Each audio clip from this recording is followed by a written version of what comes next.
Posjetili smo arhitekta Darka Turata, autora kompleksa Ad Tures. Ovo ste vi projektirali? Da. Da. Ne samo projektirao, nego i izveo.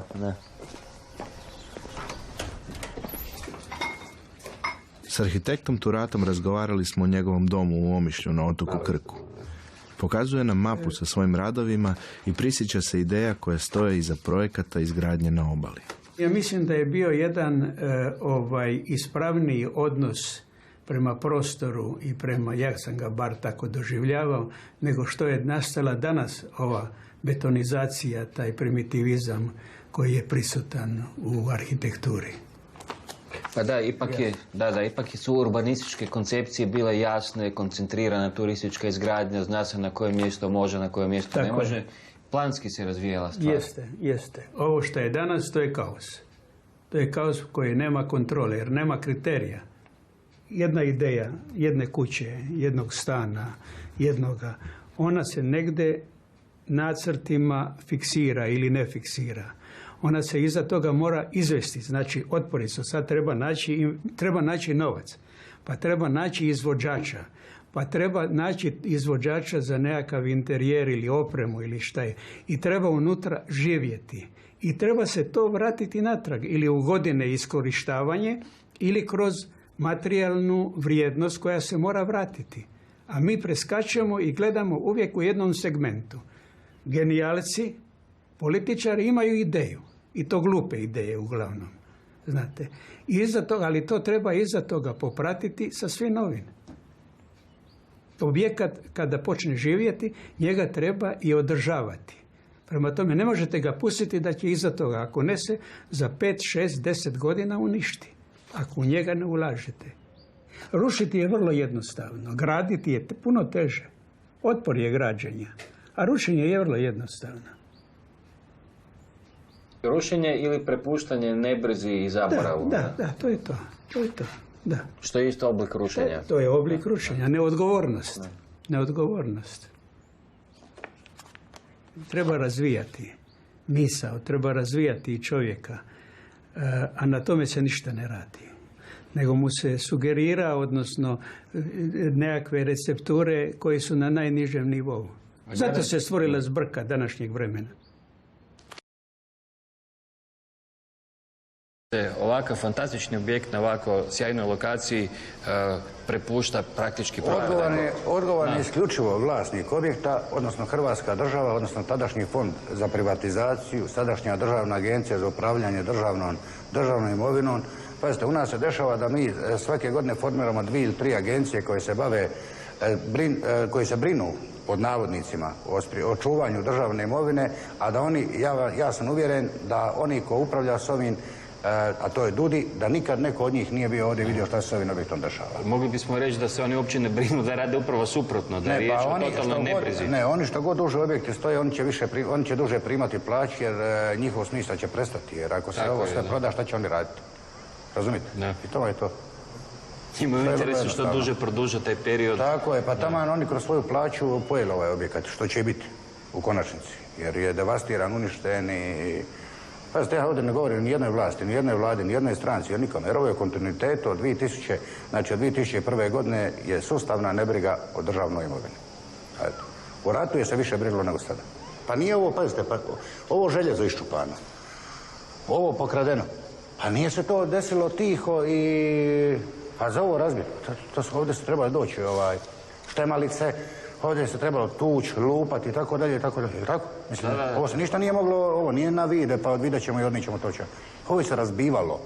Neko je radio aktivno na tom. Aktivno je radio da uništi, ali nisam vidio da je i jednu prijavu ili da je neko kažnjen i osuđen za devastaciju ovog ovdje.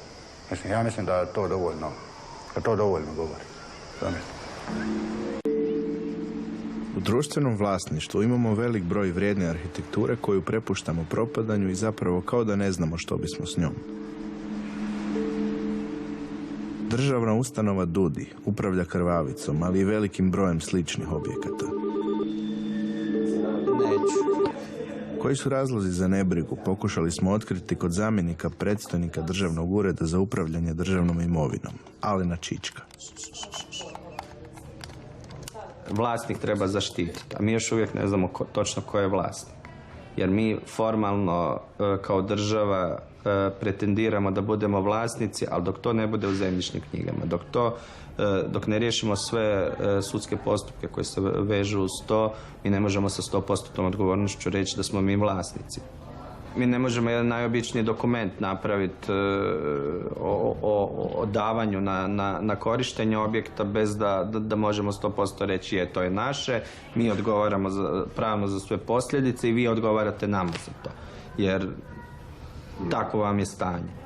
To je, nažalost, koloplet birokracije u kojoj i mi kao vlasnici, odnosno predstavnici vlasnika, upadnemo i onda vam se dešava da vam objekt počinje propadati.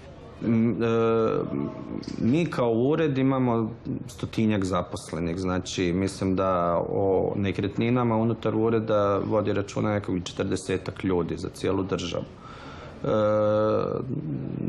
Čak ja ne bih rekao da smo mi stručno podkapacitirani koliko smo financijski podkapacitirani, jer proračun koji mi imamo na godišnjoj razini zbilja nije uopće za javnost ni reći. Mislim, to je 30 milijuna kuna za imovinu koju je Eurostat procijenio na 32 milijarde eura. Mi smo 2013. donijeli strategiju upravljanja državnom imovinom gdje smo zapravo to i javno objavili. Zapravo koliko je i materijalne i nekakve kulturne štete nastalo svih ovih godina u sustavu upravljanja državnom imovinom upravo na primjerima od Kupara preko recimo vojarne Muzilu u Puli koja je jedna od najatraktivnijih lokacija. Da li je to samo bila nebriga, da li je to smišljeno, ja ne mogu ulaziti u to, ali činjenica je da su materijalna šteta zbog nebrige o tome se mjeri, ja mogu biti slobodno procijeniti u milijardama kuna. U kompleksu koji je pružao smještaj za 1500 gostiju radilo je 500 stalnih zaposlenika i još 500 radnika tijekom sezone.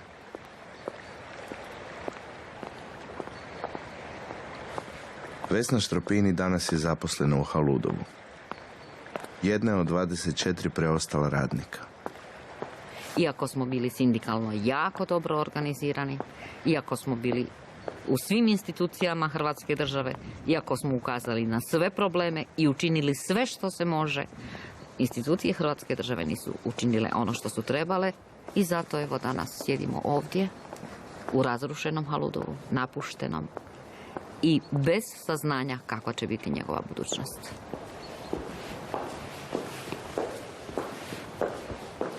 Evo sad smo u ribarskom selu, najljepšem dijelu Haludova i ovdje je moje radno mjesto.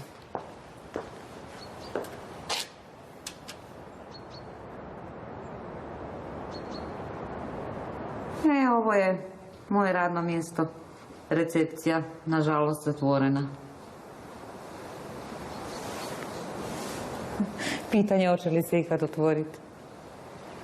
Ja sam u 3 mandata bila predsjednica radničkog vijeća hotela Haludova Malinska. Obišla sam sve hrvatske institucije, obraćala se svima ministrima, vladi, bila na mnogobrojnim sastancima gdje su mi direktno u vladi i lagali, mogu vam reći, i davali krivotvorene dokumente. Jedan gospodin iz državnih institucija koje se bave kriminalom i lijepo mi je otvoreno rekao: gospođo, to vam je samo vrh jedne velike sante leda. Možete se jako boriti, ali nećete puno postići. Do danas, koliko ja znam, u Hrvatskoj ne postoji ni jedna pravomoćna presuda kojom bi bio osuđen netko za privatizacijsku pljačku. 2001. godine, pred Uskrs, kad smo imali nakon 10 godina najbolji booking, otkazali smo svim agencijama booking, platili penale i kazne, zatvorili hotele i započeli rasprodavati imovinu.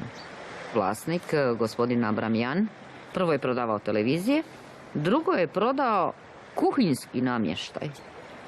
Znači napek, šporete, frižidere, friteze i restoranski namještaj, stolice i stolove. Jer ako se mi slučajno opet sjetimo nekog šareka pa ga potjeramo, ne možemo raditi više. I ljudi su normalno krenuli kupovati televizije za svoje apartmane, sve što im je trebalo za doma, ne znajući da smo mi time izgubili kruh iz svojih ruku. Sve se svodilo na to da smo mi bez veze po vani čistili nekakve parkove, da smo čistili nekakav tamaris, napol srušen, osim ribarskog sela koje je radilo za obitelj Abramjan, jer je čitava obitelj dolazila ovamo na ljetovanje. Ljudi su pomalo neki sami odlazili, neki su dobivali otkaze i one minimalne otpremnine i tako se došlo, evo sada, do broja od 24 zaposlena. Danas se Haludovo u medijima pojavljuje isključivo u kontekstu preprodaje i privatizacije. Svojevrsna ironija i nevjerojatna činjenica da je u ovim prostorima 1990. napisan prvi Ustav Republike Hrvatske.